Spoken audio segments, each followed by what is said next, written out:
Question, please join me in the Pledge of Allegiance. I pledge allegiance to the flag of the United States of America and to the republic for which it stands, one nation, under God, indivisible, with liberty and justice for all. All right. Do we have anyone from the public who wishes to address the board before we start with the rest of the agenda? Yeah. No one has his own written. Hello. I'm here on behalf of Rhode Island Association again to ask what is the status of this request we made to the town board from June 4th, which is 7 weeks ago now, 6-7 weeks ago, for a determination from the town attorney to correctly interpret the law regarding the town code regarding the docking. Not docking, sorry, mooring floats, riparian and commercial moorings, okay? We haven't gotten any response. The last time I was here, which was like 3 weeks ago, I got into this little skirmish with Berthwith. It seemed like the town board was all gung-ho to do that, to ask the town attorney to look into it and put priority on it. 3 weeks have passed. We haven't heard anything, so what's the status of this? It is on his list. It is on the list, but as we go week to week, we have priorities that have knocked it, have kept it down at a lower level. But hopefully after last night, we had a lot of activity last night, so hopefully moving on up the list again. Would other town board members respond to it? Specifically requested, and I was under the impression 3 weeks ago that this is going to be a priority. But you seem to have been interested, Ben, Gordon. Yeah, I mean, we talked about it. I'm not sure why. It wasn't a high priority. We said we'd talk to the lawyer about it and take care of it, and we have talked to the lawyer about it. But as Amber said, there's been a lot of stuff coming over the transit lately. But if we haven't forgotten about it, and it will be addressed. Could I get some date by which that could be resolved? It's been 7 weeks now. I don't like to make promises on that kind of a thing because it won't happen. If I give you a date, I just don't know. I can't. I'd be lying. According to the current interpretation by the police, okay, there's unlimited size docks or any floating object can be posted, can be moored on any buoy. Okay, so Randstad Inn has 8 moorings. They removed those 2 floats, but they can come back anytime, okay? Because according to the chief of police, there's nothing stopping them from doing this, and they don't even need a permit for it, okay? So not enforcing the law is the same, it's basically not acting on it, it's just not enforcing the town code. And I think this should be a priority. Duly noted. Well, yeah, but nothing happened, no deadline, no nothing. 7 weeks have passed and you're not acting on it. So I don't think you want to act on it. That's my interpretation. That's not true. It's on the list. It's just we have not gotten to it yet. And obviously, there's been a lot of, not that this is not an important issue, okay, but obviously, at this moment, I think it's been resolved, so there are no floating docks floating on moorings, okay? So it's not that it's not important, it's not that it shouldn't be addressed, okay? But we're just asking for a little patience, okay? And I'll say that we should be able to get this resolved before the summer is out, okay? I'd like to leave it that way for the moment, okay? I mean, it's a little bit longer, I understand that, okay? But it's not something that's really, I understand your concern, okay? But it's not something right now, the docks are not there. But yes, it should be. And I'll make sure we put it on a list of one of our meetings, okay? Make sure it's brought up, okay? Well, I just got the impression there are a number of people who are doing just that, mooring floats. And they get away with it because police doesn't enforce it. As a matter of fact, Chief Reed requested the interpretation of this policy so he can properly enforce it. I know of a few examples like that. For example, the Birdwave who attacked me, they're trying to ban the Christmas tree float, by the, Bridge Street people. sorry, Bridge Street, yeah. He himself has a float with fenders on both sides, so he can actually park two boats on it. Okay, so while he's trying to pretend concern about public policy, he's just talking his own book. Okay, so he has a float on West Neck where he can park two boats, and he keeps some stuff on that float too. There are a number of other people that are doing that. They're keeping floats in various areas of the island. The police, water constable can give you the list of those people.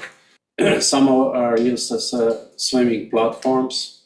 Others are used for other things, okay? So people are exploiting this loophole. Well, not even a loophole. To us, it's clear that this is not permitted by the town code. And not acting on it is just like not enforcing the code. So how long, till the end of the summer? Why? It's just not that high of a priority when it comes to all the list of things that we need our attorney to look at and the limited number of hours that we have him available. So it's on the list, and when it comes up, we'll have him address it. But there are a lot of other things that take precedent, unfortunately, Sure. with the limited hours that we have available. Okay, let me first permit to speak on another topic. There was another wedding on Ramshead Inn. Police was called because obviously they blasted music. They received the summons for it, and then as soon as they left, they cranked up music even louder. So I called that time, and the police measured from my property, and they said, "Well, it's only 50 decibels, no big deal." They're finishing at 9:30, they said. And so what's going to happen now is basically the summons will be processed through the local court. She's probably going to get a $50 fine. That was the practice when Stephen Kiley was the town attorney. He would plead down to something insignificant. The fines are insignificant but themselves, even without the discount. Because the first offense is like $200 and the next one is 300 or 500. It's peanuts, okay? Every wedding clears 100,000 for the owner. Okay, last year we went through 10 weddings through the summer. So basically, every Saturday through the summer, we have to listen to ABBA, Bee Gees, blah, blah, blah. I know the whole, repertoire. All the bands are the same. Playlist. And this is not fun. And basically, the way, first of all, the Ramshead Inn is exploiting the loophole in the town code, okay? Because if there is a business operating in business zone, they are not allowed to have amplified music outside, okay? And there are a number of those kind of businesses, restaurants, bars, whatever, which do not cause problem, okay? Like I never hear complaints about what's this new restaurant on the corner? Leon, I haven't heard Leon complaints about Leon. I haven't heard the complaint about Isola or Checkwit. If they have music, they play it inside, there's no problem, okay? But there are a few businesses which exploit that, and Ramshead Inn is one of them. Like I said, I went through 10 weddings. Police was called several times. She got several summonses to courts. Some other times, the police officer shows up and detects the violation, and then gives them a warning after they've done this 5 times already in that summer, okay? Salt and Shipwreck Bar is very bad. And to me, it was really going when somebody organizing some charity event, okay, shows up in the last minute asking for exemption, noise exemption. What could be wrong? It's 500 people, the music will be playing till 11, it's obvious that they're gonna get it, okay? And the neighbors showed up to protest this, okay? But priority was obviously for this business to organize and destroy the peace, quiet enjoyment of their properties for all the neighbors, okay? And it seems like this is a current practice, okay? First, read code with respect to noise. And second, seem to be always a priority on what the business needs rather than what the residents needs. I would like to remind you that the residents on Shelter Island pay 95% of taxes collected by the town. The businesses contribute 3%, yet it seems to be a priority on what they need. How could that be? You're asking us to pick up the noise code. Absolutely. We were hoping that this will be addressed during the work on the comprehensive plan. But instead of strengthening the noise ordinance, there was an attempt to dilute this and replace this 50 dB standard, which is very poorly enforced by the police, with equitable noise standard, which is not enforceable at all. Okay, so Well, the comp plan wasn't writing any code. It was saying that we have to revise the code to But something the enforceable. intent was clear. The intent was to weaken the noise protection, okay? It wasn't, but okay. Well, that's how we interpret it. That's- Maybe yes. you're the only one that interprets that this was not weakening. To us, it was weakening because instead of having even that feeble standard, 50 decibels, with some nebulous equitable standard, okay? Wasn't, but okay. So basically, I would like, this has to, what you guys are doing is not effective, okay? The neighbors of the Salt and Shipwreck Bart has been suffering for years. They showed up here, they played the recording, I've seen this on the YouTube, okay? Across the water, they can hear the music. Just the same as us, nothing is being done. And it cannot be that the needs of the business to make money trumps over the well-being of the residents who live here and have a right to peaceful enjoyment of the property.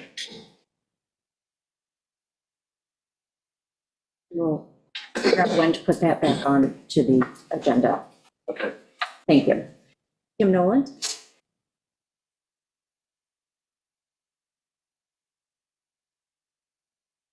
You're muted. Try it again. Okay, now we can hear Thank you. you. Okay, thanks for recognizing me. This is Kim Nolan. First, I will speak personally as Kim Nolan and as a member of the Ram Islands neighborhood. And I wanted to endorse with another voice what Jan said about the noise ordinance.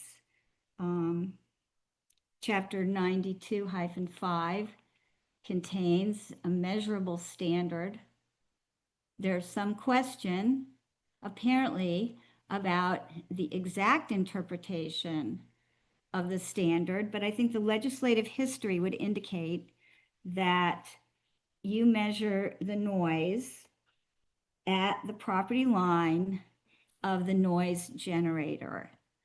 There has been repeated, consistent violations of the statute throughout summer after summer after summer. And I want to repeat what Jan said. There's also been a persistent attitude of the town board when faced with the strange dichotomy of a non-conforming use in a AA zone having greater permissions than businesses in business districts. And that is the loophole to which Jan referred. It is a loophole. The neighbors have brought it up many times. Moving on to the draft comprehensive plan. We have talked to the board many times about this particular ordinance, what the comprehensive plan needs to say about it. The comprehensive plan is the foundation for a rewriting of our town code. Continuation of the attitude of the drafters, which is to ignore resident property owners and treat them dissimilarly and less well than businesses which are regulated to put the noise inside their walls. That should be addressed specifically in the comprehensive plan whenever that plan surfaces to public review again. There is a reason that people are showing up at these town board meetings to talk to you about what, according to an organization of which I am president, namely the Shelter Island Association, is the #1 code enforcement issue on this island. It was just discussed at our meeting last night. We will have more to say about it. But enforcement of noise restrictions and regulations for neighborhoods and your resident property owners and taxpayers is pretty much in the summer a big enforcement issue. So I will not further belabor the point except to say, I beg you, there is a reason people are showing up. Not everyone has the problem, but if you do have the problem, it is real. It destroys your quality of life during the time that you're here with family and friends on summer evenings. The noise is incredibly loud. It goes on well past 10 o'clock. It is not a charitable noise. It is a for-profit noise that's going on. And as Jan pointed out, look at the stats. You owe it to your property owners, residents, and taxpayers not to let this continue. Now, moving on as kind of another item you have on your agenda today. And, you know, again,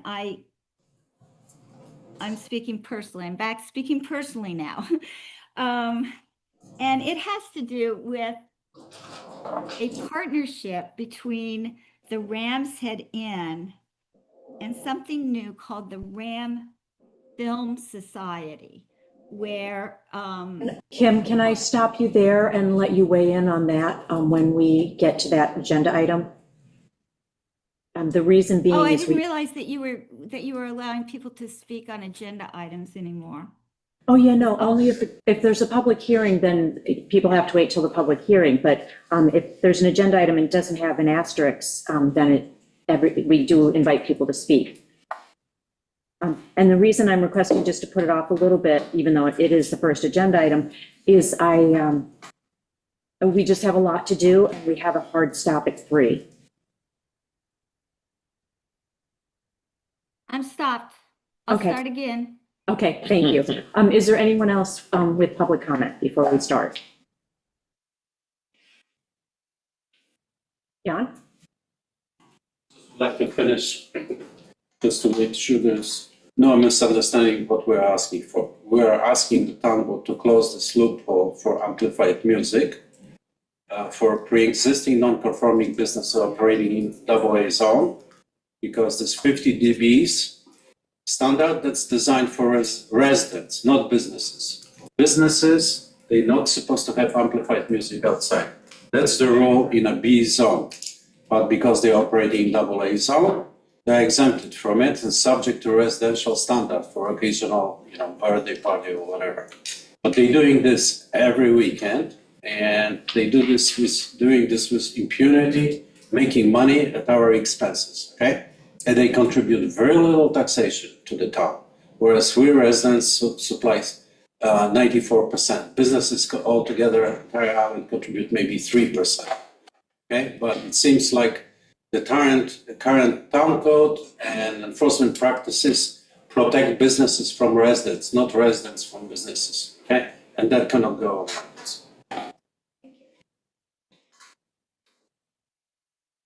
We will now move on to the request to place signs on town property by the Ram Film Society. And I see that Robert Profusek is on. Yep. So we did receive your letter, and you wanted to place, you say, a limited number of small promotional signs on public property throughout the island to promote our free summer film series. And that the signs are 2 feet by 1.5 feet. Our town code does say that you cannot place signs on town property unless you get permission from the town board. We did have a discussion a number of weeks ago about the right-of-way, the town right-of-way in front of individual homeowner and business properties. And we had asked that people try and keep those signs out of the public right-of-way so that you get, people ask for permission from homeowners if they can put a sign in front of their house. But when the highway crew come in to mow, if they're in the way, they may just get mowed down, they may get pulled out. So we're asking people to not put them so close to the road. With respect to the traffic circles, the medians and things like that, I asked the board, is anyone interested in having these signs placed in the right of way? Our code section says signs on the public rights of way providing information concerning religious services, service clubs, and community organizations. Such signs shall not exceed 4 square feet in total area. Permission for placement requested by letter to the town board. So, well, thanks. I mean, I feel like if we have, St. Mary has their signs up, if the Historical Society has their signs up.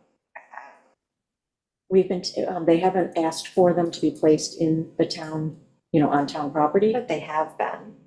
They've been in the right of way, but they've been, circle in the right of but way. no, things I like think they've that. been taken down. I don't know if Ken is on, but he was taking them down when they were in the traffic circle. Like this year, we've hardened up our stance. I feel like I've driven past them a few times on 114, a circle by like Binder Pools and things like that. Oh, But So St. I don't Mary's know. is a religious organization, the Historical Society is a community organization. but they should be asking But, permission. yeah, They should be they asking still So have Ken has been yeah. taking everything down. And if something's too far in the right of way, the highway guys will just pull it when they go to mow. Yeah, I just know that Mhm. I've seen the signs out. Yeah, we're trying to take a little bit harder stance. I mean, if it's in front of somebody's property, presumably they've gotten permission. But I'm inclined to say no, just because there's so many signs all summer long. It's like, I don't think they should be on town property. And I think people, the organizations should be getting permission. Can I just make a comment, or can you let me know once it's okay for me to make a comment? Sure, I just want to finish canvassing the town board. Totally. So Meg, you're okay with this? I'm okay with like a Which is- limited number, say, you get 20 signs, put them in strategic places. I mean, I feel like driving around the other weekend, there were still signs for the farmer's market, there's still signs for St. Mary's Church, there's, we haven't really rewritten our sign code, we're just trying to enforce this, but at the same time, it's like, I don't know. Yeah, so I'm not like a hard no, I feel like people are doing it whether at least is they're asking. They're coming back to ask, I don't know. It's a business, in essence. It's not listed in our town code that we allow business signs on property. I think it's an easy lift, right, frankly. Mhm.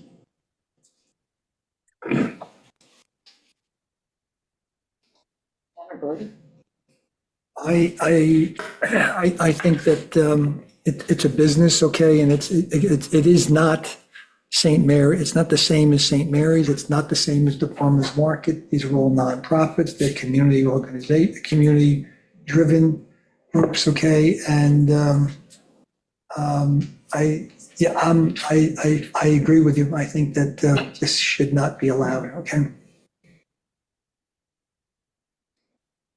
No, I agree, it's business for profit. It doesn't fit in. If we rewrite the code, we can certainly change that. We certainly should be enforcing the permission standards. Mhm. Like St. Mary's needs to be asking for permission, and the Historical Museum should be asking for permission. So that's something we can focus on now as well.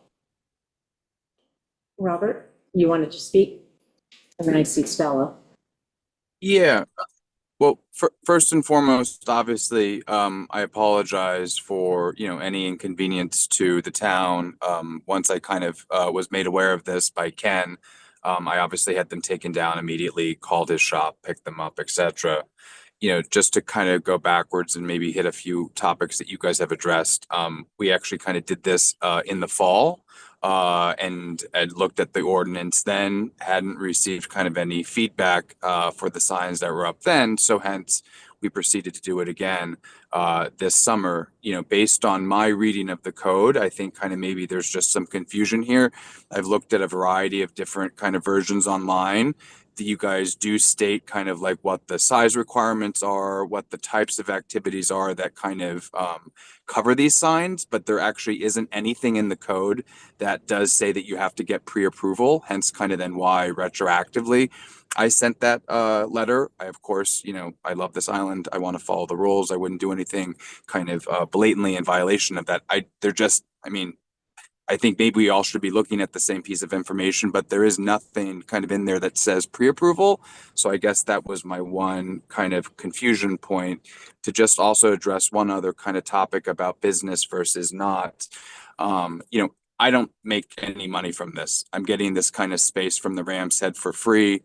We're not charging kind of, prices for anything, etc. I mean, this is truly a free kind of resource for the community. There is obviously an idea, a little bit like we did with the food pantry, of actually setting this up as a proper 501c3, so that kind of we could proceed on that basis and take in donations. But kind of at present, it does operate at the Ram's Head, but again, there is no transfer of kind of any types of monies, fees, etc. This is me kind of fronting all of these costs just to be able to provide free entertainment for the entirety of the island. So I just wanted to clarify in terms of kind of business versus not. And then again, I think the main issue at hand is that, again, I could be misreading it, but kind of from the things that I've seen online, there wasn't a kind of pre-approval provision. So that's just kind of where I got a little bit confused. Yeah, it is written in the code section, but we may need to update the website. I mean, Robert, I certainly recognize the community benefit of what you're trying to do. I was in SAG the other day, yesterday, and I saw one of your signs in front of somebody's house, which begs the question, what about asking private homeowners in Shelter Island if you can put a sign in front of their house? And for now, at least, we skirt the issue. I mean, I certainly never put up a political that sign. had kind of been my. Sorry, go ahead.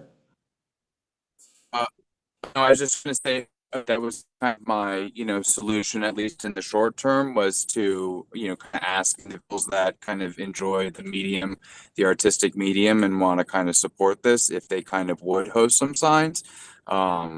So yes, that's kind of been my short-term solution before I had the opportunity to speak with you all. Stella? Thank you. I have a question for Robert and then a comment. Robert, I may have read the sign very quickly, but isn't it dinner and a movie? Is it a free dinner or a paid dinner? No. There is no dinner component to the ones that we've done. She has obviously hosted kind of dinner activities, but these are completely free, kind of put a blanket on the lawn, and kind of just come and enjoy these free movies. So the dinner requirement or any purchase requirement or any purchase is not a requirement to attend. Okay, and then my comment is, and you might not be aware of this, but the Shelter Island Heights Property Owners Corp. Owns the roads within its purview, so it's separate from the town in many ways. So we too are not keen on having the signs. So that's kind of from the North Ferry to the first bridge, and then along New York Avenue and kind of Yep. by the business district. The business district in the Heights. Completely So- understood. Okay, terrific. Thank you. Like, and again, not trying to kind of go too much back in history, but when we had done this in the fall, it just hadn't solicited any feedback, so I kind of assumed that I was following the rules until obviously I was made aware that I wasn't, and we tried to rectify that. So but thank you for clarifying kind of the Shelter Island Heights in particular. I would assume Arbite probably has kind of their own specific kind of request. So apologies again, and obviously a learning lesson. Yep, no moving worries. forward. Thank you. Kim Nolan? Hi, I'm going to restart.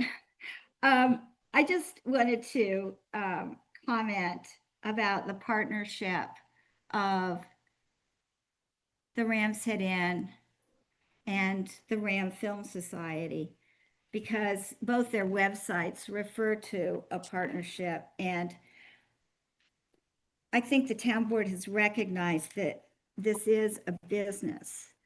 I think that this business will implicate several code sections.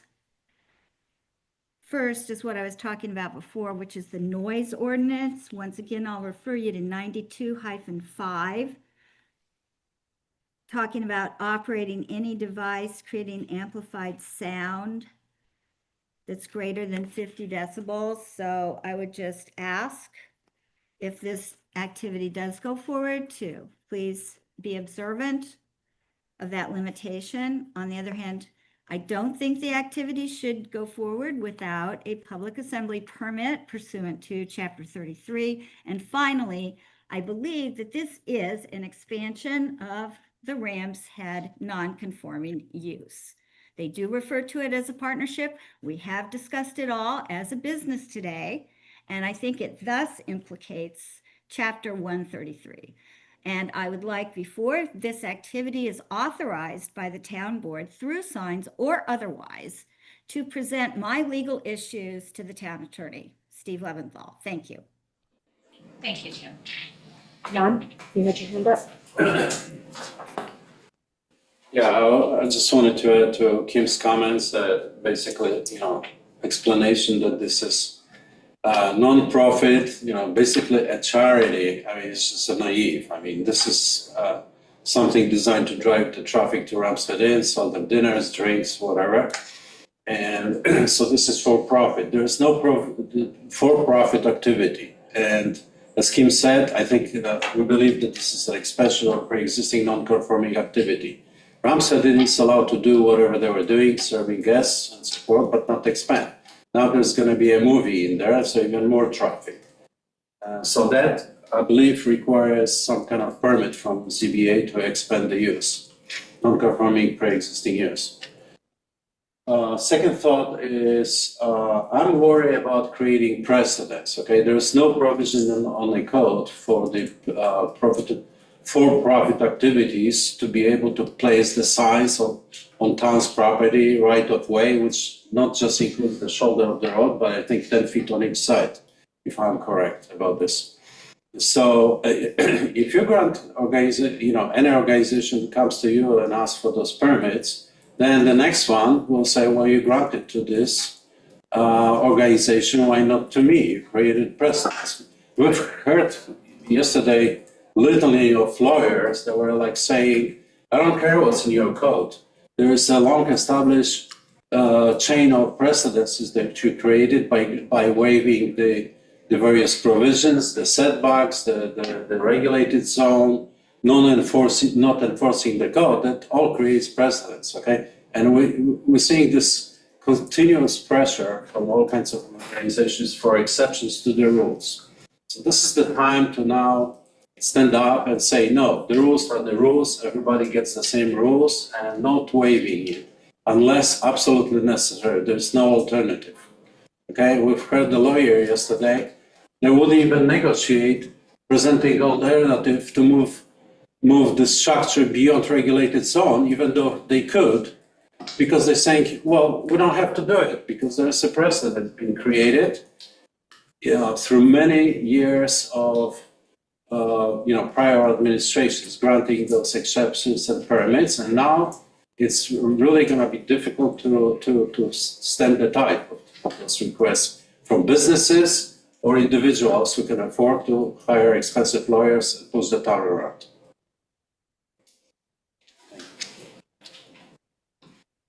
Anyone else on this topic?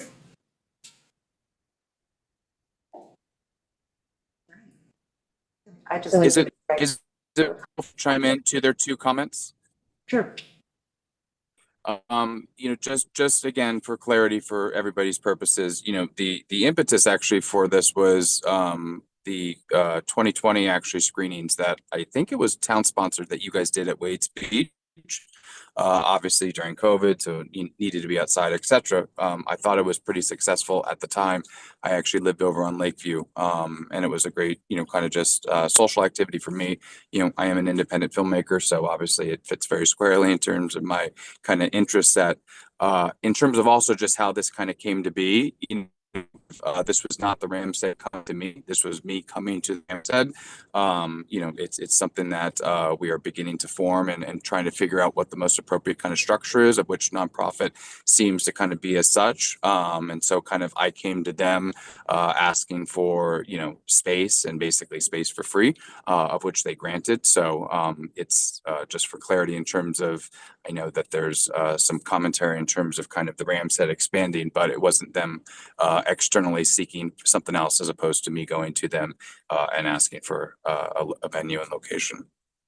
And obviously, these are, as I've said before, these are free kind of community events. The programming has been chosen very specifically to be kind of very, very, very family friendly. We had a great kind of screening of E.T. last week. We're going to screen hopefully in the Heights this weekend, Mamma Mia. So, kind of just interesting ways for, people of kind of all different walks of life, socioeconomic classes, etc., to be able to have an interesting activity, kind of family friendly activity for them to participate in during the summer. Thank you. Kim? Hey, good afternoon. I just wanted to say to Mr. Yeah, Kim first, then Pam. Okay. I just wanted to say to Mr. Profusek that his motives may be pure, but we've been talking about quality of life in the neighborhoods, which is not Wade's Beach. The Ramshead Inn is set down with many, many residential houses around it, and public assemblies, outdoor events, and consistent violation by the Ramshead Inn of these provisions of the town code puts you with a bad partner for requesting an outdoor drive-in movie. Thank you. Pam? Outdoor? I think I would. I don't believe it's outdoor. I think it's inside. Yeah. Hi, yes, it is outdoor, and they put the big screen on the pickleball board courts. That used to be a tennis court, so they put it on the ball courts, which is, great. So we have light pollution from this. We had sound pollution from this. There was horrible parking situations when the event occurred, when they showed ET a few weeks ago. These signs don't designate anything that shows the date of when these things are going to occur. The town code says, you have to remove them the day after or 2 days after the event. So these could go up and just stay on people's private property ad nauseum. This is clearly an extension of the Ramshead Inn activities. Ms. Carter is the co-founder of this film society, which, by the way, I do not see as a registered business in New York State. I don't know if it's an LLC, part of the Rams Head Inn Operations LLC, but it is not a community organization by any means, and it is only a way for her to draw people to the property to eat and drink and be merry and loud. At our expense. At every neighbor's expense. This behavior just has to cease to exist. This reuse and constant use of putting tents on the tennis court and then, and then, okay, this week it's gonna be an oyster bar, and this is getting nuts. This is an inn. It is being taxed as a hotel and an inn, and it has become a nuisance.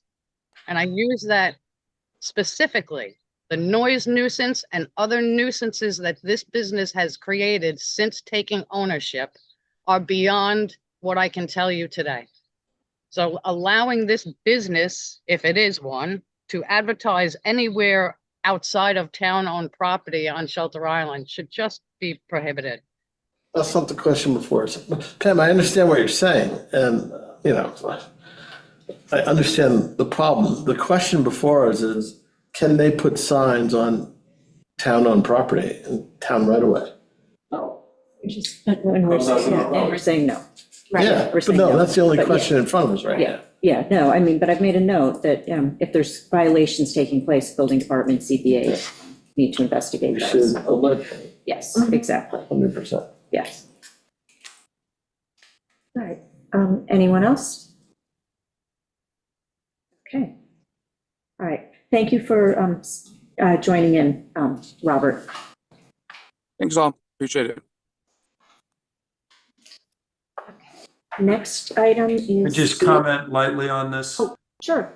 Just that Ken, when he removes them as they mow the road, that we reach back out to those people that have put them up. And Robert, just to so you're aware, it is a progression of the town over time, right? We're being more proactive, and or the highway department actually is, and their removal because it's obstructing them from maintaining our road shoulders. But when we do remove them, we should make notification, even if it's to the farmer's market, which technically is a for-profit also. I don't know where the money goes, but we should be notifying each one of them to come before the town to request permission, so that we're consistent in our delivery is my only point. Yes. And Yeah. I'll make a And, point to reach out to Ken if you'd like me to. Yeah, I did see if he was available to join in just now, but he and I had multiple conversations. All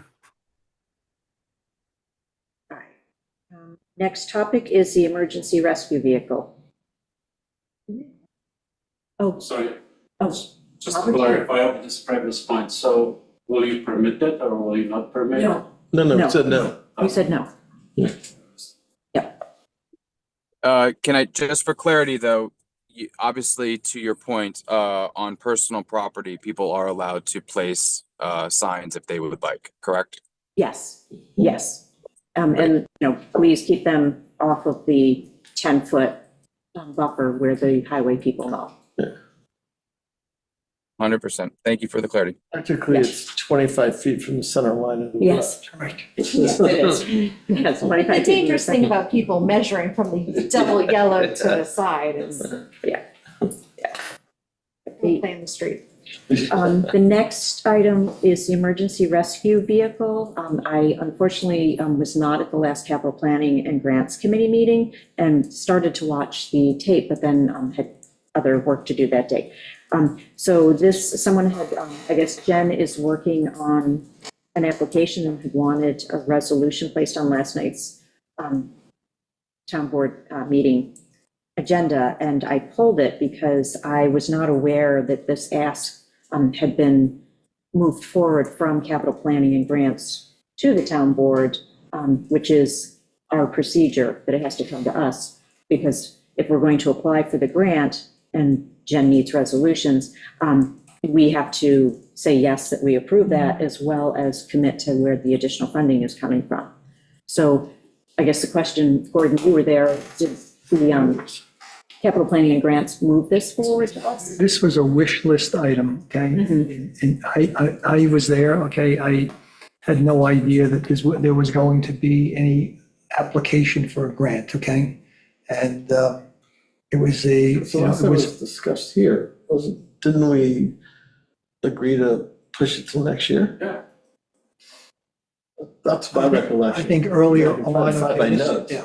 Well, I don't believe that all of the capital request forms have been reviewed and a recommendation has been made unless that happened at the last meeting and I just haven't had a chance to finish watching. One of the other grant, was it a grant or we're talking about, I'm thinking about, it came to the town board over the, through the grant, not the, yeah, through the grants committee, okay? The truck that was in the trailer, the moving body. Oh, yes, Trailer. walking for a Yeah. trailer. Right, Yeah, that came out of capital planning. Capital That's not, planning, right. yeah, not the grant side. But in order to apply for a grant, our policies and procedures state that it has to come to the town board for resolution before we apply for a grant. And so that's why I pulled it, because the town board had not discussed it.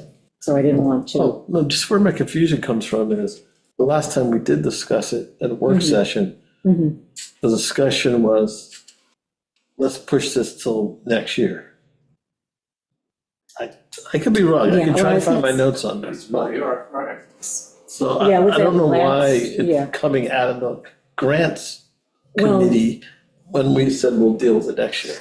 Well, what normally happens is everyone puts together their capital project requests. And then we proceed to discuss them. And, when it comes to be budget time, we take into account what the requests are, and then we see how it goes. Like last year, this did make it into the initial budget, but then it was pulled as we. Right. Yes, that's my recollection. Yes, exactly. Yes, so what was happening at the meeting is that they were going through all the capital project request forms, right? So you have requests from the senior center, you have the requests from EMS, we have requests from PD, there's a whole bunch of them.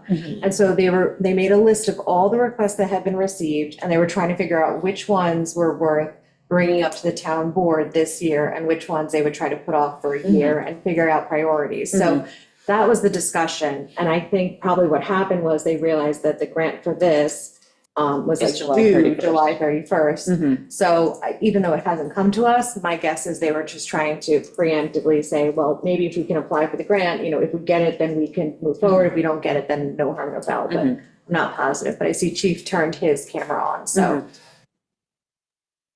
Yeah, and I was just, as you know, I'm on that committee, and I was just going to help to clarify that. The grant deadline for this grant, we applied for it last year and we didn't achieve it.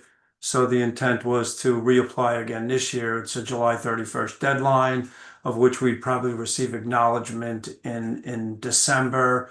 And then there would be contracts, and it would take us to probably spring, summer to get the vehicle. One of the things that did come out of the capital project was that we were going to ask for an approximately $100,000 budget line, which is a zero budget line now. In that request to you, it would be, and look, this is preemptive now, I'm just giving you the backstory, and because that meeting was public, right? So I'm just reiterating what was publicly discussed, that we would, if we only received 100 approval in 2026 from the town board, it would go towards this emergency rescue vehicle. If we received the grant in conjunction with it, there would be $50,000 left. I'm rounding, and we would conclude the radio interoperability grant, that radio interoperability funding that would be in our fourth year on now. So our request in the 2026 budget, which hasn't been discussed yet, would roughly be for $100,000. If we didn't get the grant, we would fund this vehicle, and if we did get the grant, then we would split it between two topics. I am in complete agreement with the board that this would have to be earmarked this year, and I didn't know if that earmarking was, because I did see the preemptive resolution coming from cell tower funds that we use to reimburse or cover grants while we're waiting for grants to be repaid. Yeah, that's when it's a reimbursable grant. But if this is a 50% match is what my recollection is, we'd It still is. up at the 50%. And so that would not come from that $350,000 cushion that we have from the cell tower money that is supposed to just fund reimbursable grants, or the reimbursable portion of grants. Yep. Yeah. So that That is our understanding. So look, we could apply, I'm not a fan of applying for grants unless they're fully funded. So the problem with this grant being with the July 31st deadline, and us not having earmarked funds for it, it's probably something we shouldn't apply for, because I'd rather not apply for it, get denied in the budget cycle, and then have to tell them that we don't have the funding. It's not proper. It's not a professional way to apply for Yeah. grants. Yeah, and we took a risk last year when we took it out of the budget, and we had applied for it last year. So I don't want to make that same Yeah. call again this year. I agree. Yeah, so Let's I make think sure we it's can take it right. off the table. Okay. We're all in agreement? Yep. Yes. Okay. Next topic is the co-housing communities model resolution.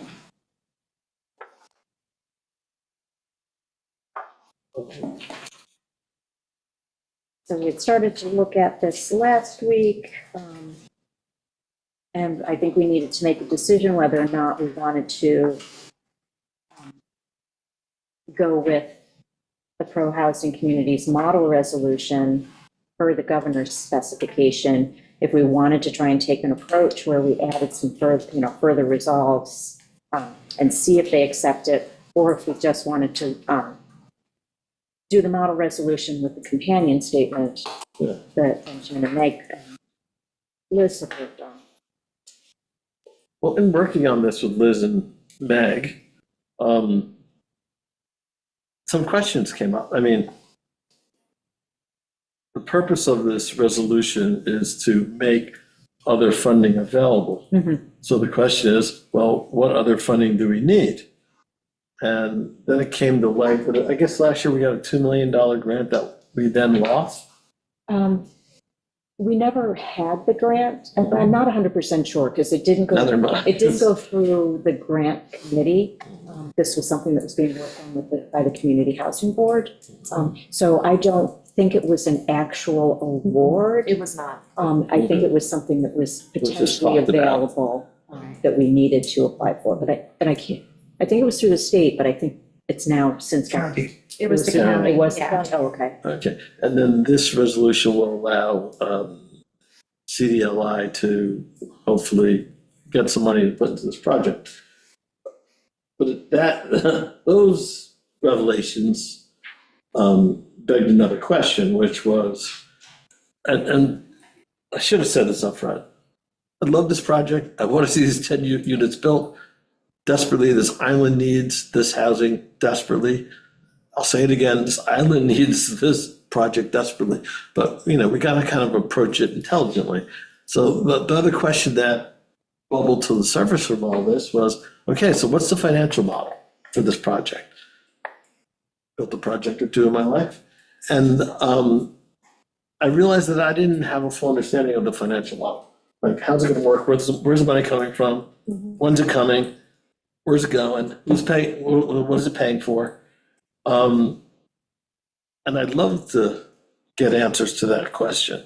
Isn't that something, I mean, we've received, and I haven't seen it yet because it's still with the Community Housing Board, but you two may have seen it, the Liz has the RFQ. full, yeah, we have the RFQ, and Liz can explain to you the whole financing model for it. But even from the beginning, there was always that $2 million shortfall, no matter how you worked it, that we were gonna try to fill with grant monies.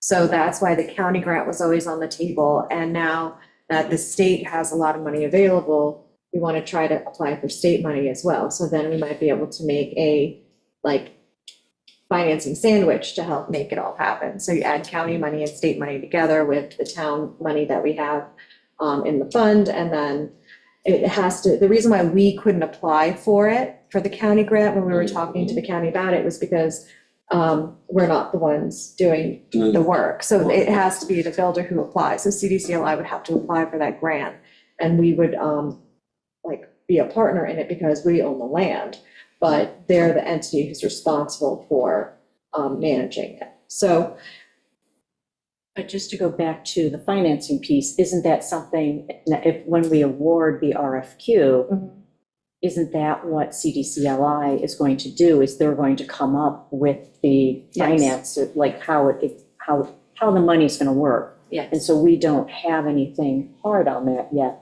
to my understanding, because we haven't Right. awarded the RFQ, and so we're not going to do the work until that happens. So we don't have that full picture. I think there's like a template that Liz and other members. As far as the letter of intent. Right. Yeah.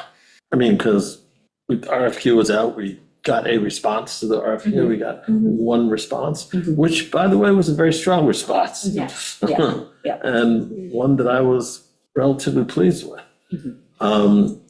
So I think what we're doing is like, we need those hard financial numbers, but in the meantime, we can work on this so that when we get those hard numbers, then we will know exactly what we're asking for, and this helps us. It's fund. teeing up all the options. Yeah.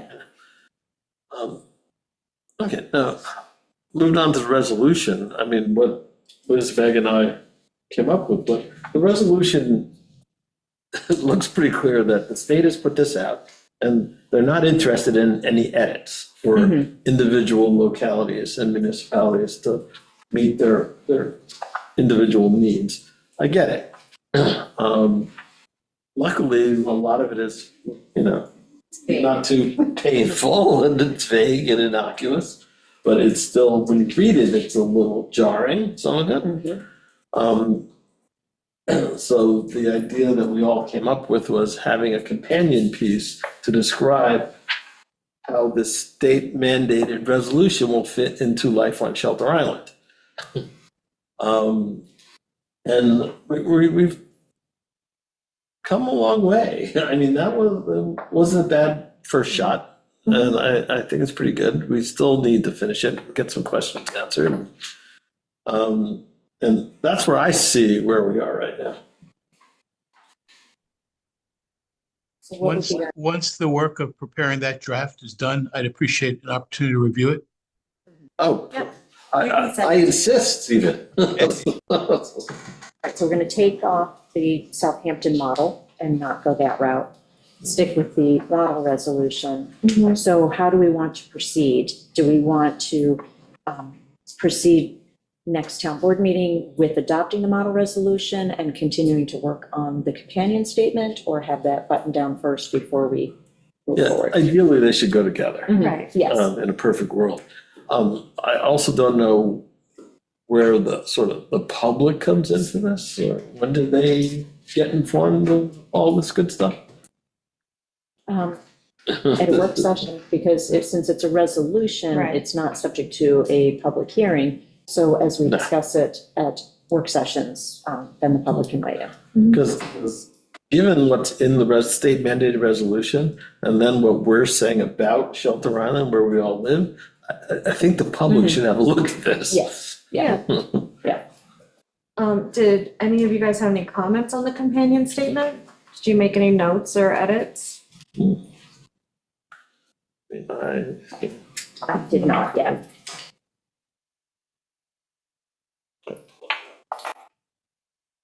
Other than what the work we did so far, which was a decent amount of work. Yeah. I think we should tee up for discussing it. Believe that this is on the website, so if there is public Right. comments, we can hear that today.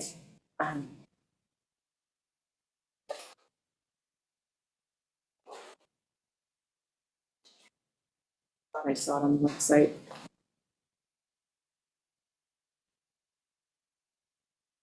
Yeah, it is. Yeah.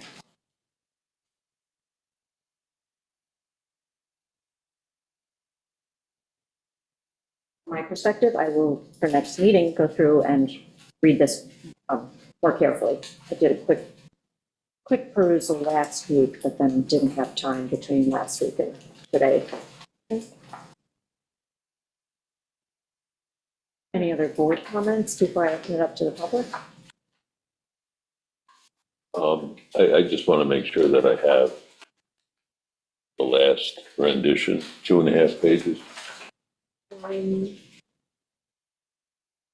think it's, yeah, it's, 2.5 pages. Yep. Okay, just so I make sure I, yeah.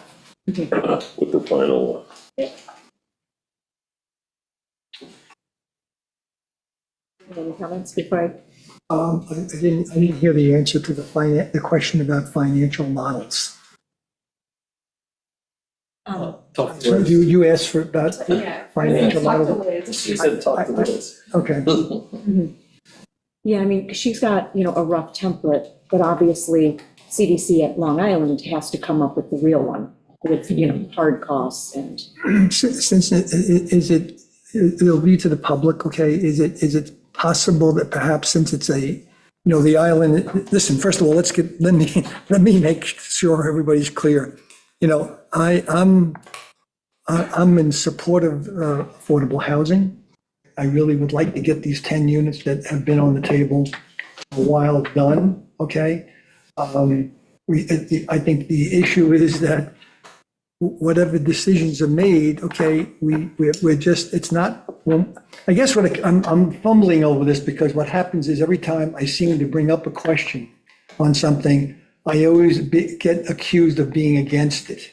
And I guess what I want to make sure, okay, that there's no misunderstanding, okay, that as far as this community housing is concerned, these 10 units, I absolutely support moving forward and getting this done.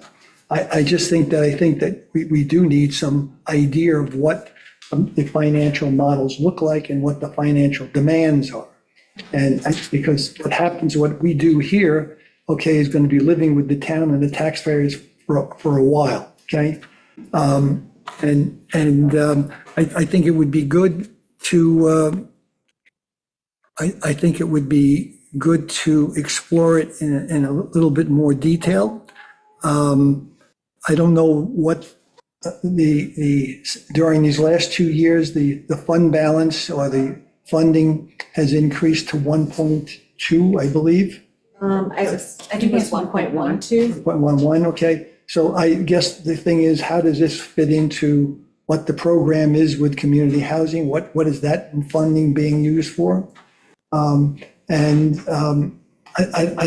never had any experience with CDCLI, okay, and they're not the developer, but they're the ones that are implementing the program.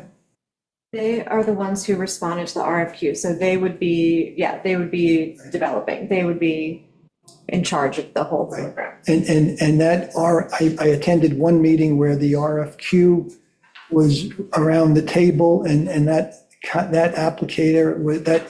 application was approved, that the vendor, okay, was qualified, he had the financial resources to do this, is that correct? Correct. Okay. Yes. We haven't formally, this board has to take action to formally accept that RFQ. Oh, okay. Yes. No, it's not just up to the Community Housing Board doesn't have that authority, only we as a town board have that authority. Right. Yeah. And that'll happen once the draft of 1110 Correct. is Yeah. hammered out. Yes. Right. Yes. The other thing, when we were trying to create this document, and the tail end of it, we were trying to work on a share document, and the share function kind of blew up on us. Yeah, my computer was misbehaving. Yeah, and some comments that I had put in got lost, and I gotta recreate them now. I'm sorry. It's not your fault. Leave things on your computer. It's not your fault. It's gonna take me a minute. I don't know, Liz, if you were listening in and that's what prompted you to come, or you just knew this was an agenda item and. Okay, all right, yeah, so we're in the middle of it. One of the questions that has come up is just how the finances of the whole project is going to work. And I don't know whether or not you want to do that today, or if I put you on the agenda for. I'm happy to talk about it today. Okay, yeah, I was gonna say, because I can put you on for a more formal presentation. Okay, come on up. Yep. Hi, I'm Liz with your Community Housing Board, and I'm happy to kind of run you guys through the financials. Gordon, I know we were speaking earlier, in my mind, I've talked about this so many times, so if you have questions or there's something I need to go into that I'm taking as just everybody knows, stop me and I'm happy to talk about it. So let's talk about how the financial model for the RFQ, which is the 10 affordable rental units that are this RFQ is for, how it's going to work. So first, let's talk about the town's portion or the financial piece for the town. So the financial piece for the town is we're going to be, at least this is how it's planned, right? Is a long-term land lease for, I think we had it in the RFQ for a 30-year plus a 30-year arm. It's gonna, by necessity, need to be a long-term lease so that the folks who are developing can get financing for the leasehold improvements. So I would assume it would be for $0, like $1 or something crazy, right? So that's kind of that's the town's contribution, would be the use of the land. We can also talk about property taxes and like kind of a pilot program, that's probably extra. But let's talk about the project costs and how those are gonna get covered. So the project is the way we have this set up is that the developer, and that is gonna be CDLI, a Community Development Corporation of Long Island, a housing nonprofit, will be, they're responsible for building these units to our specifications, right, as outlined, and they are also responsible for the financing. So basically, finding all the money to do that. So they must build it to our specifications, right? So, you can kind of go through the RFQ, you can kind of see what we, it has to be certain single units here and 2 bedrooms there, and it's, it's gotta have these kind of certain things. The other piece of it is they must, as this RFQ is written, be rented at 100, up to 100, for folks up to 120% of area median income. I believe the rental rates are set in there. One of the things that we talked about is like, oh gosh, well, what exactly are they? Well, they do change as the area median income change. So depending on how long this takes, those rates might change as well. But we did tie them to an outsized county source, so it's not something that this board or CDLI gets to decide. That's where it's kind of tied to, is like an affordable rent. That's the metrics that we're using. So as we built the model, and what I say by we built the model, as we were considering this on the community housing board of how this could be viable or feasible. So what we started with is, okay, so the developer is not gonna have any land cost, right? They're going to get the money from these units. That'll be about X, right? We just had to work with the values as of that date. And we think building costs will be about Y. I'm grossly oversimplifying it. It's a many-page Excel document to kind of pencil out, would this work, right? Would also factoring in interest rates at the time, if the developer had to borrow money to build these things and then was going to service the debt, right, and repay the principal from the rents, how does this work, right? Does it pencil out? So what David and I kind of came up with was that the whole project, for the term that we're kind of looking at, would be shy about the rents would not cover the interest plus the capital to the tune of about $2 million, based on building costs and the building costs, interest rates, and the rent that we knew that they could charge. You just kind of have to take a snapshot in time and just be like, does this work? So we thought we'd be about $2 million shy.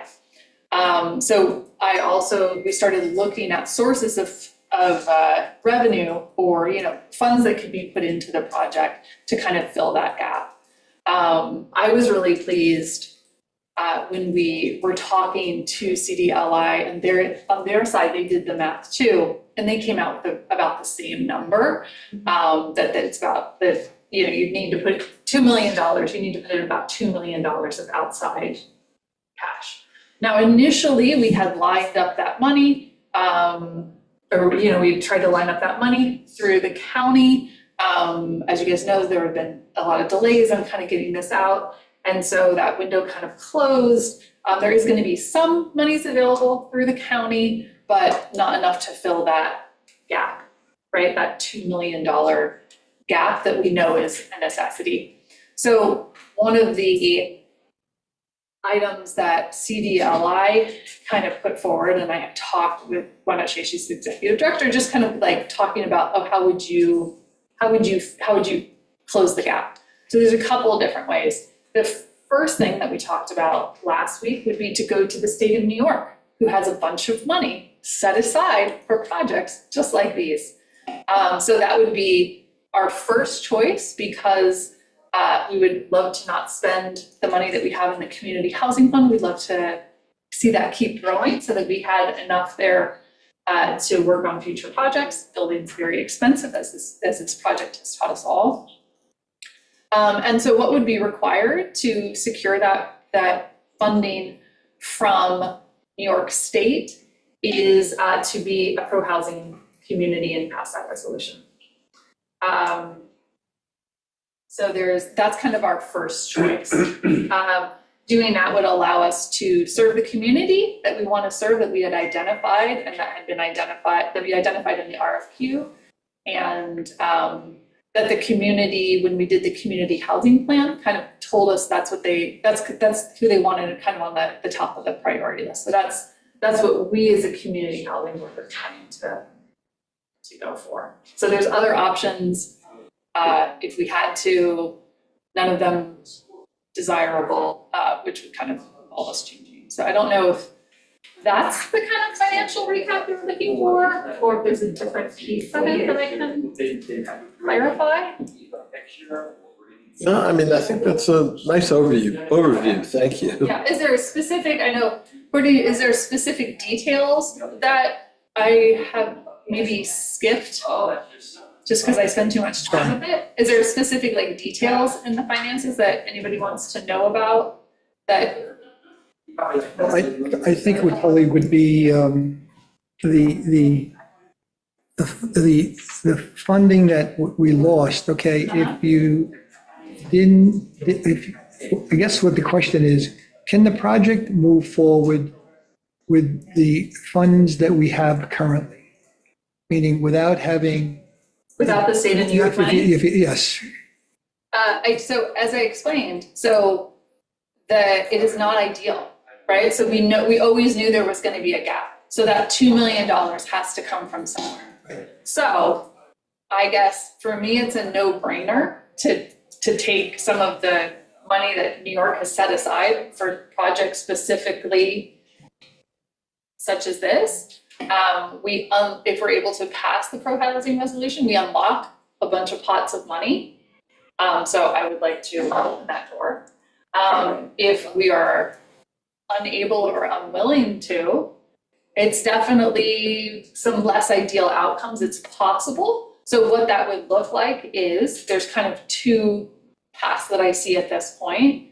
If you guys were not able to move forward with that, we would need to use some of the community housing fund, which we could do, but that would just mean that we would not be able to do projects, my guess, for another 5 years. This would be it. We would just do this for 10 years, which obviously is not going to address our needs. So we could, but we've now completely limited ourselves because we will have used all of it, right? So possible. I don't think it's a great idea, but I would, it would spend it to zero, and you would probably we might have to bond against it, which in this environment feels fiscally pretty weird to me, but I'm an accountant, so I'd rather take money that's already available, but again, that's my point of view.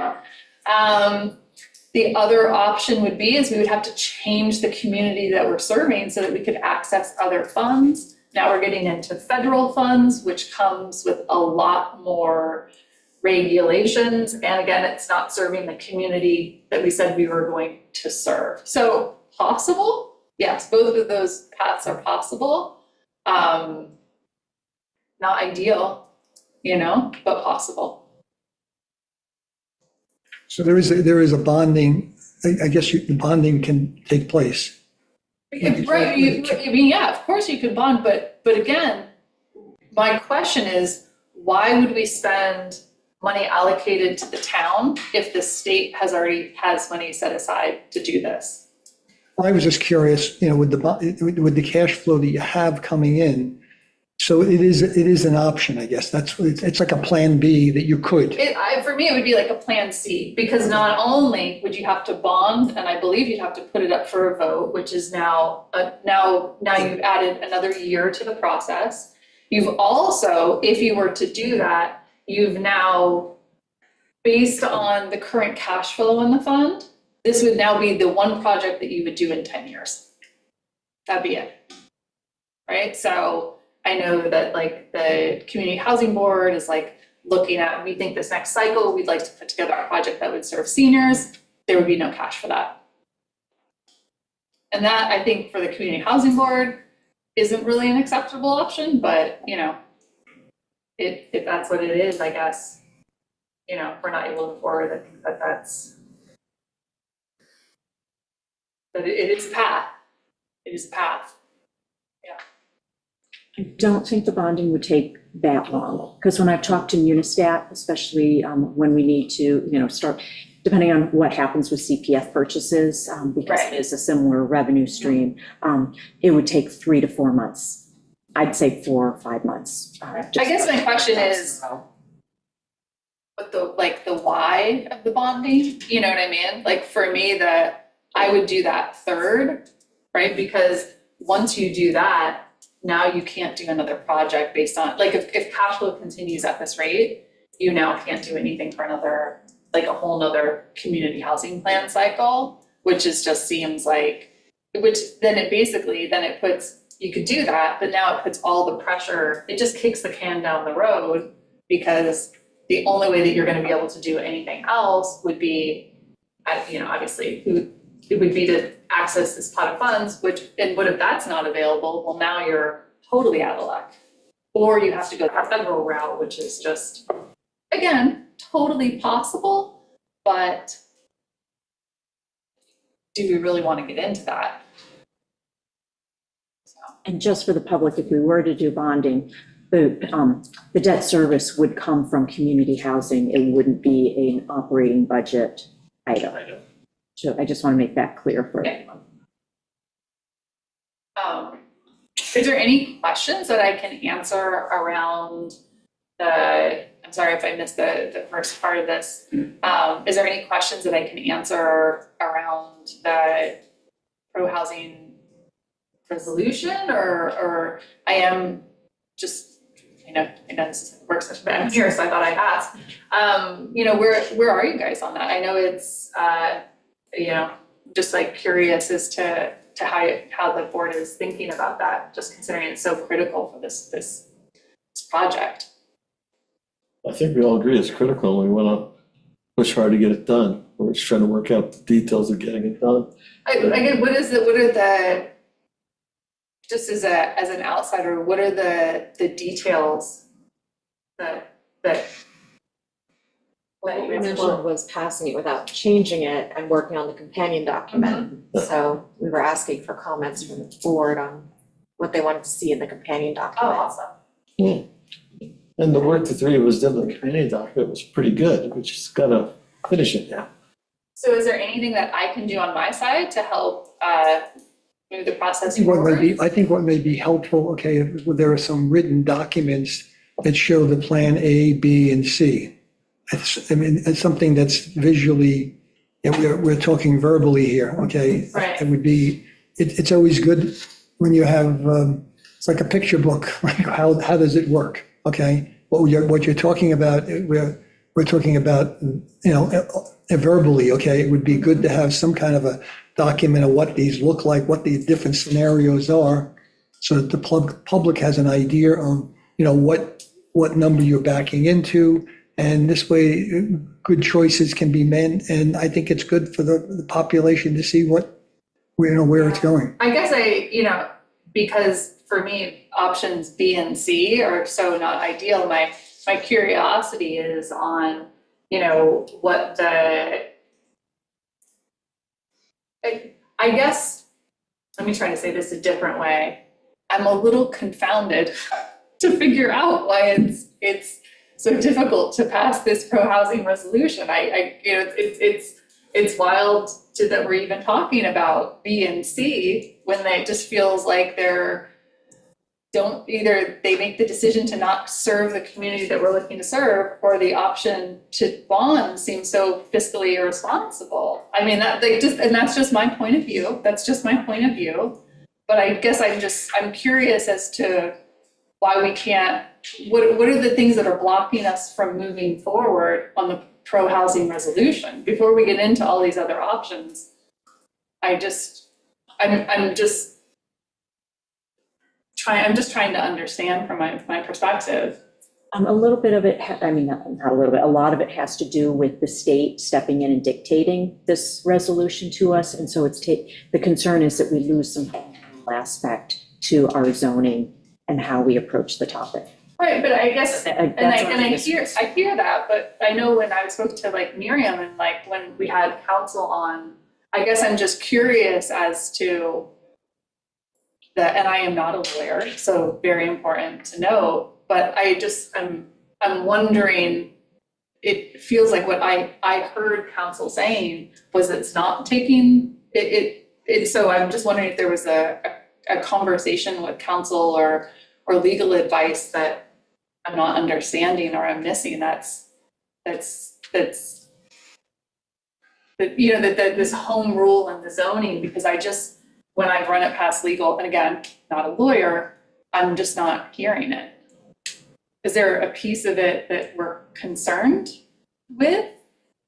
That we've gotten counsel that says it's gonna, the New York State's I just want to say, the board is a deliberative body.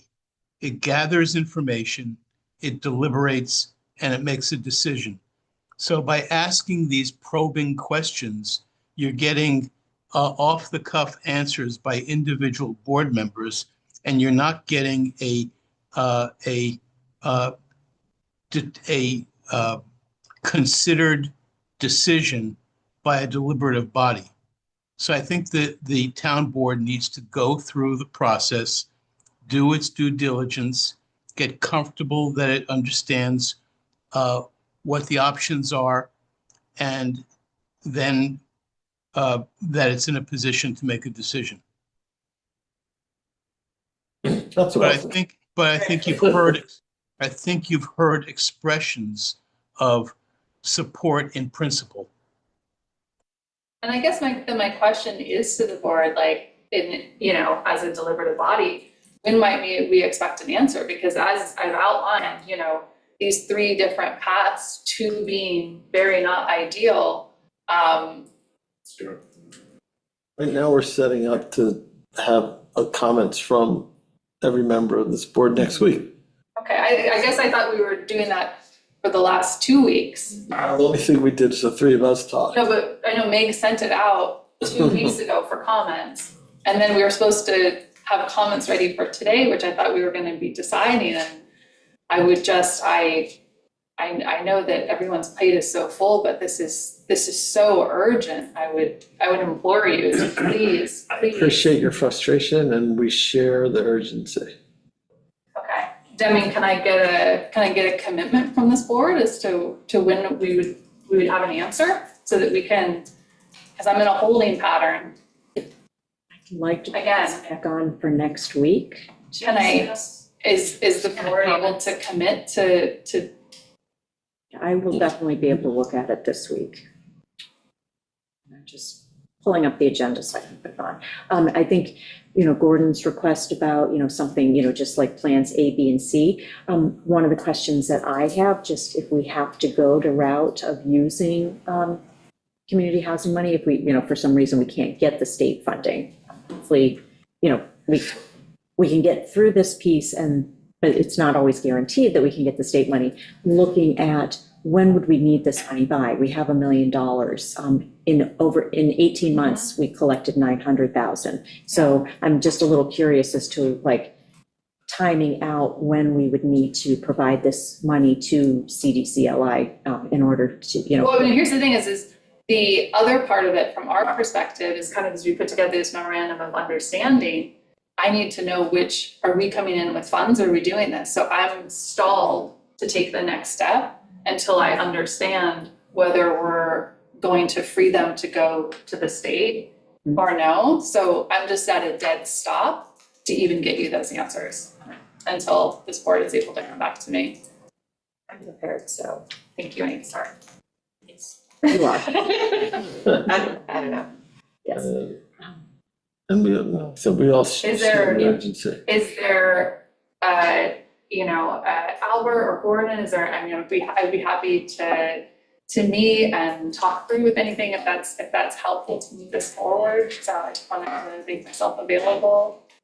That'd be helpful. So I think everybody has my number. Liz, I think this is good because I think it's not really about the town board so much, but it's also the community, even though this is funded completely without, or I guess, yes, it's funded with the community housing. It's not a part of our budget process. Yeah, and Okay. the way this I is mean, set up that's- was there's no to question not about- touch any town Right, I money. understand that, okay? Yeah. But I just, So- I think that, I just think it's good that we're talking about it, and I think I understand how you've been delayed with the RFQ and the RFP and all these other things that have been going on, okay, but this is, I think it should just be, I think it should be open more. I mean, it's going to get done one way or the other, but I just think that it would be good to have some kind of documentation here of what's going on, okay? But here's it, I am gonna You're giving it to- push back, because I asked that, what we were talking about today is the pro-housing resolution, Right. right? And if I seem frustrated, I am, because I've been asking about this for a year and a half. So that is why I am frustrated. So, and I am just looking for an answer for the pro-housing resolution. And I am frustrated because this project has been delayed and delayed and delayed and delayed. And so I'm asking, this is a one-page document. I am asking for notes and a point of, can we move this forward and have this board not be part of any further delay on this project? And I don't see how, I'm happy to write out options B and C, which I think are, quite frankly, terrible. But I'm curious as to why we're spending energy on that rather than trying to see if path A is a viable path.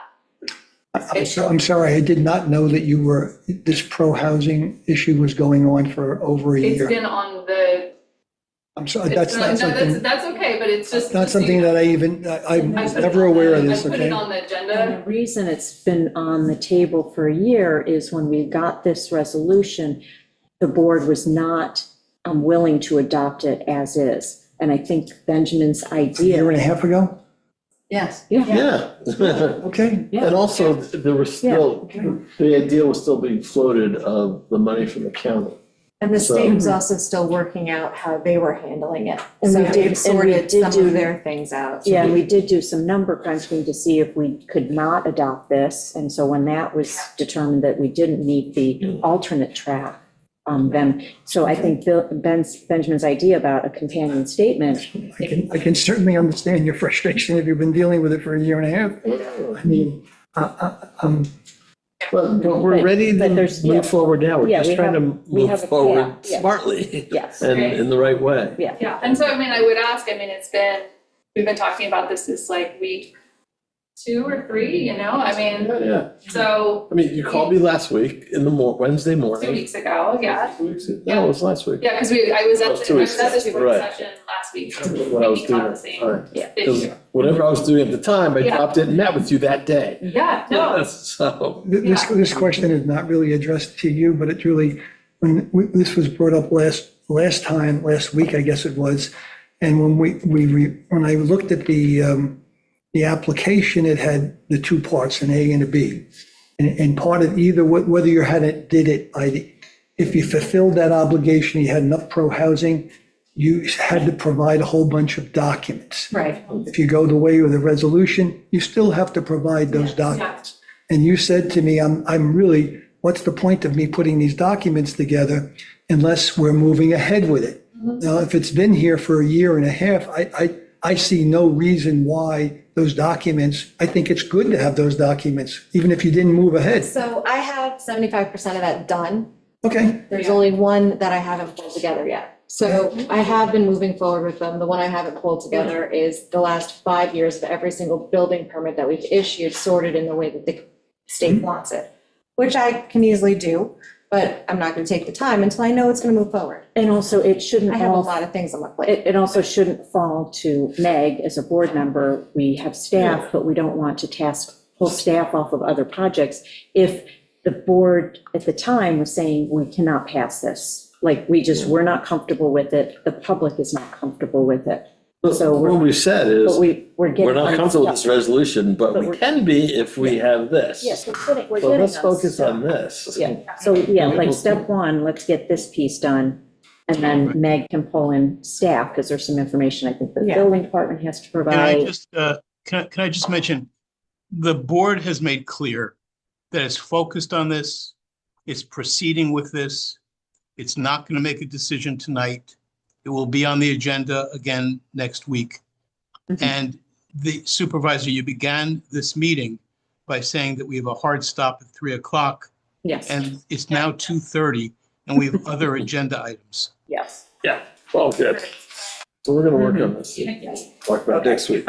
So are we done at the board, at the work table? Because since it is a work session, I don't open it up to public comments until we're done with our comments, because it's our work session. Yeah, so everyone's mission is to look at the documents and come back with any notes or comments you might have next week. Yes, and I have 3 hands up.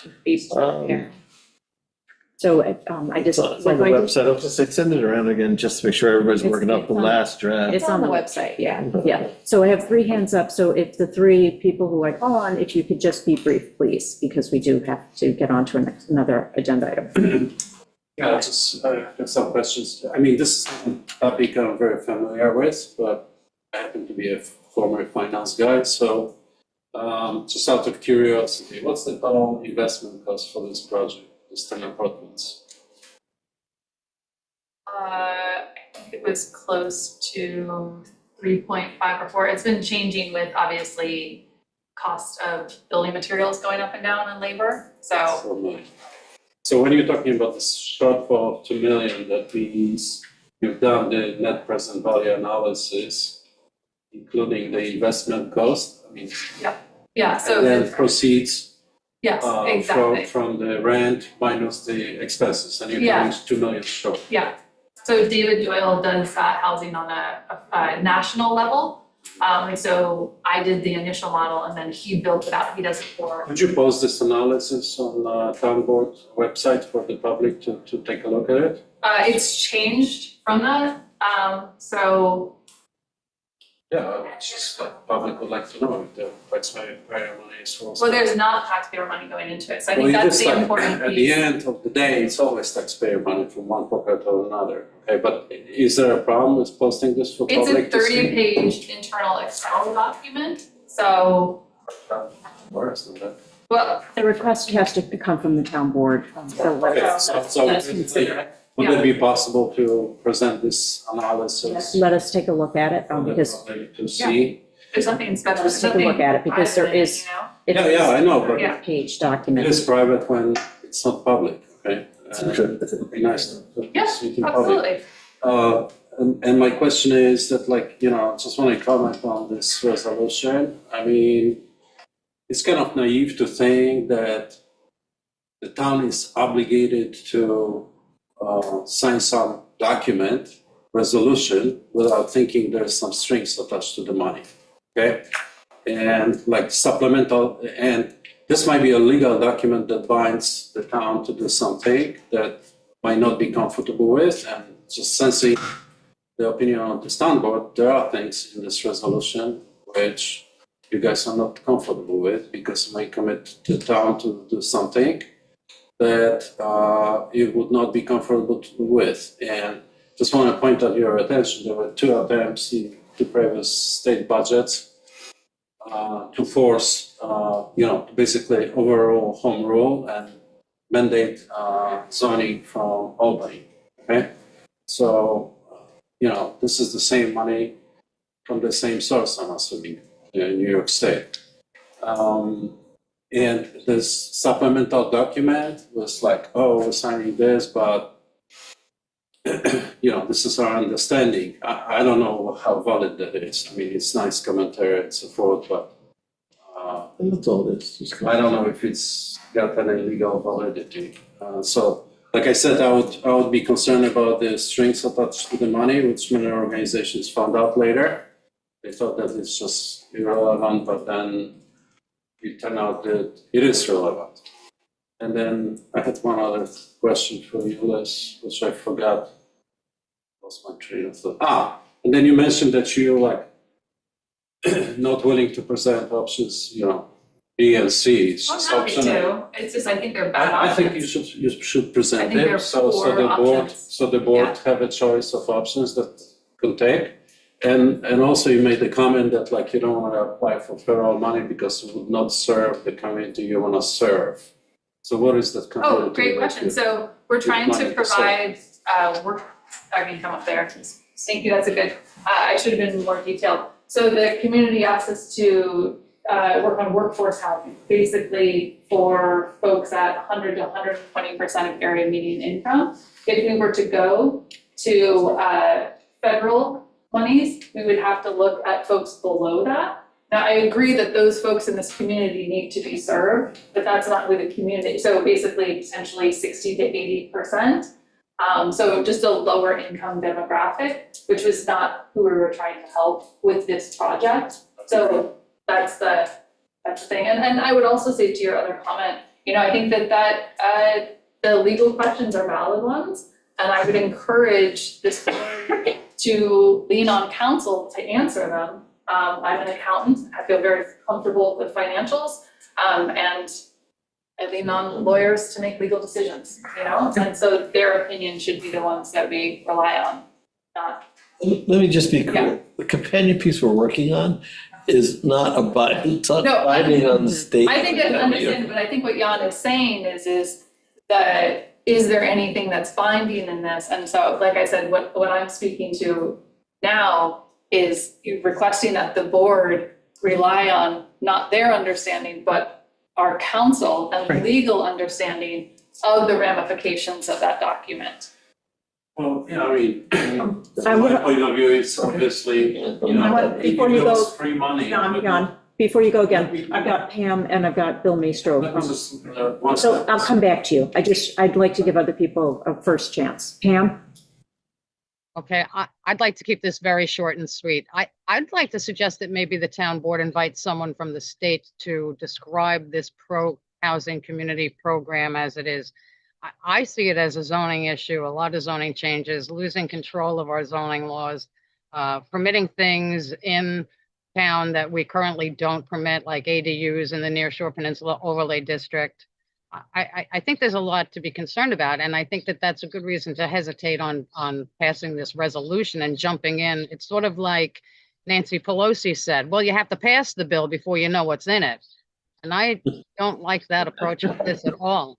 I don't see that being, making progress. And the other thing I would ask the town board to do is if you can go to the Pro Housing Community website, they show how much money has been granted to awarded to people and for what. There are little brief outlines and how much. And generally speaking, we're looking at something like $150,000 grant per community.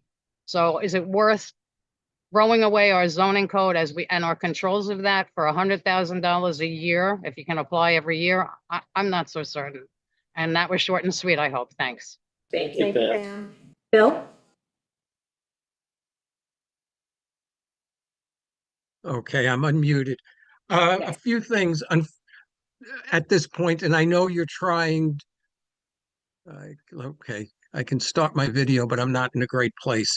I think it's important to go back to something that Steve Leventhal said, which is that today is really focused on the resolution. And one thing that I am encouraged about is that generally things move at a slow pace until such time as there is a crisis or that there is something that is firing urgency.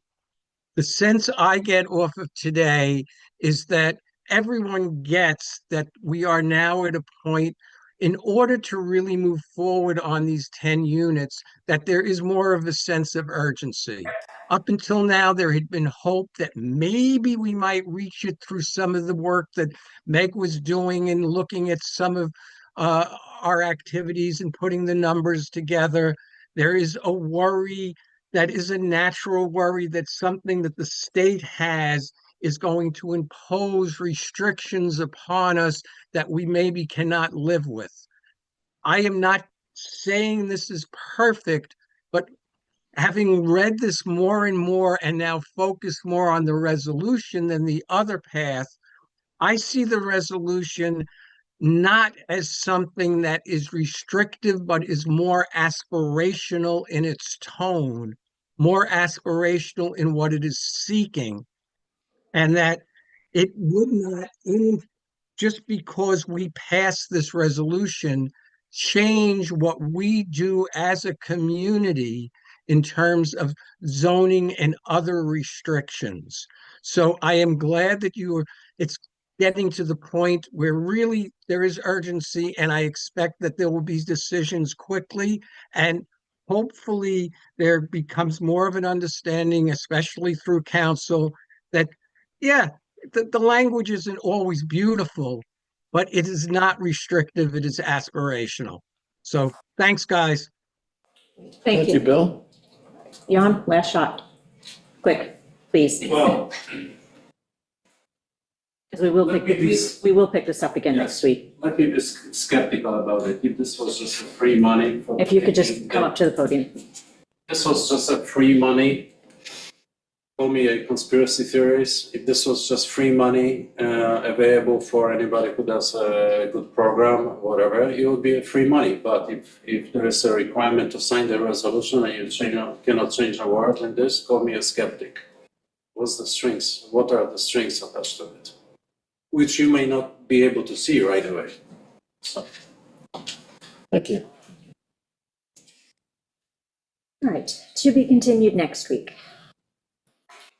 All right, it is 2:44, and the next item on the agenda is the Chequet Avenue 100 square foot exemption.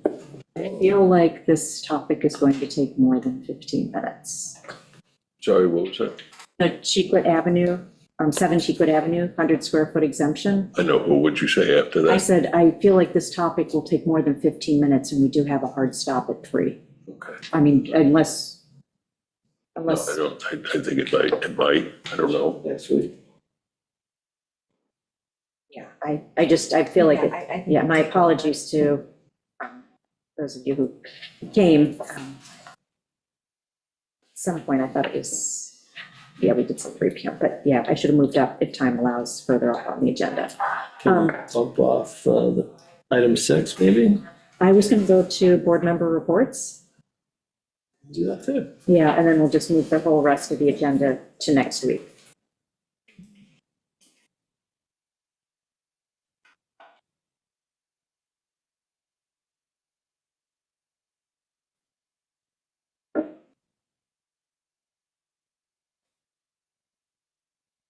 See what I had last week.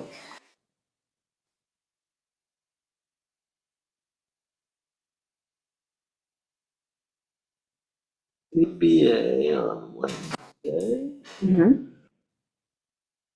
There's good options. Yeah, so if I just run through so anything to report from ZBA, which is usually, they just do their thing.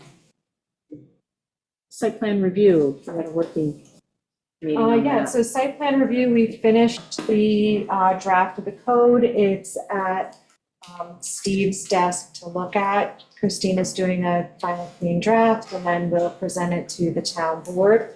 And when the town board gets it, we'll post it on the website as a discussion document, and everyone can start looking at it and coming up with their comments. So, yeah, we finished the site plan draft, so that's great. Yeah.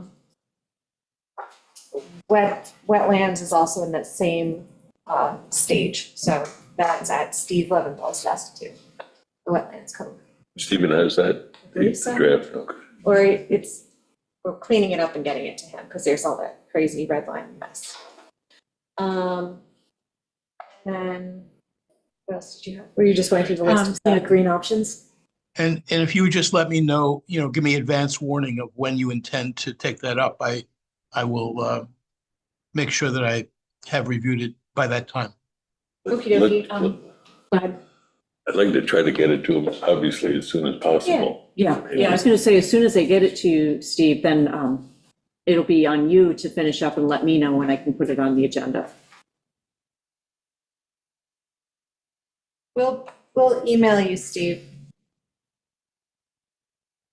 Green Options was the next meeting that I saw. Yeah, so Green Options is working on planning the Green Expo and the Solar Home Tour, which is going to be the day after the Green Expo in August.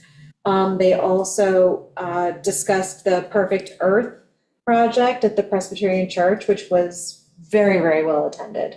So that was on Thursday. That was great, actually. It was a really nice event. And it's so nice of the church to open their doors and let the town use that space. So we really do appreciate it. And that was a combined effort from the Water Advisory Committee and the Green Options Committee. So that was, and Conegastra Partnership, Group for the East End, they had a bunch of people there. So it was really a wonderful event. Let's see. I have, today is, it's all about the brain at the library tent. It's from 6 to 7:30 tonight. There's a panel of speakers. Just We right. have some neurologists, physical therapists, nutritionists, the director of the EMS, and members of the police department there to talk about things you can do through medicine, exercise, diet, sports, safety, and more to protect your brain and keep it happy and healthy and thriving. So it should be a lot of fun. So that's tonight under the tent from 6 to 7:30. It's sponsored by the Health and Wellness Committee and in partnership with the public library. So I highly recommend that everyone go check it out. There's something for everyone there. The Manatee Creek Keepers had their meeting this weekend, just going over the quality of the creek. And WAC met yesterday. And that's about it. That's all I got. Yes, I don't have anything. I don't, All right, yes. All right, then we will adjourn the work session to go into executive session. We have interviews, we have reviewing the employment history of an employee, and perhaps a legal question or two. So, thank you, everyone. Thank you. I second that motion. Okay, yes. All in favor? Aye. I. Very double that remark.